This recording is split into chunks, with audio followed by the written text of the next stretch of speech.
All right, and right now we want to bring in a special guest joining us now, Democratic Congresswoman Judy Chu, who represents Monterey Park. Thank you for being with us on this somber evening. We really appreciate you. Thank you for having me. Yeah, let's start. There's this message that you had during the press conference. It was such a powerful moment when you looked at the camera and spoke to your constituents and you said your message is to feel safe. The danger is gone. Can you talk about that? Well, we were so shocked and stunned to learn this morning about 10 lives being taken away from us due to this killer and 10 more being in the hospital. So many of us couldn't believe it. But what was even worse was the fear and terror in the eyes of our residents who didn't know if they should go to any of the Lunar New Year events or even send their children to school with an active shooter out there who could go to any event, any site, and shoot them as well.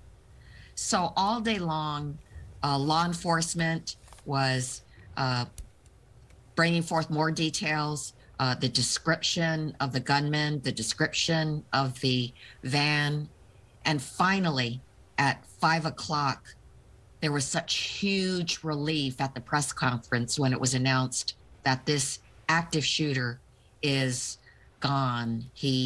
That he killed himself when he was surrounded. And I really have to commend law enforcement for what they did to bring this about. Congresswoman, this feels like deja vu all over again. We do be going back to Washington, hoping for some kinds of real solutions. And it is sort of interesting that the man had an illegal weapon. California has very restrictive gun laws. So what can be the next step? Are we going to do this again, trying to move the ball towards some kind of true solution?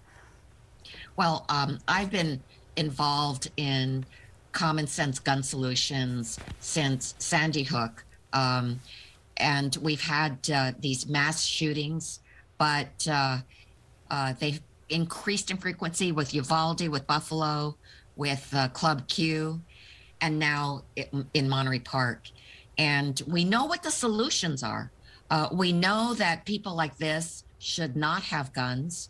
And we have a very common sense bill, the universal background check bill, which does save lives and keeps guns out of the hands of violent and criminal persons. But there are loopholes. And the loopholes are that you can evade the background check if you buy the guns online or at a gun show or from person to person. So we have to close those loopholes. In addition to the questions you posed in terms of how he got that gun, you talked about, we want to know, was mental illness involved? What was the motive? There's so many questions left to be answered. Do we know anything more since that news conference that happened earlier this afternoon?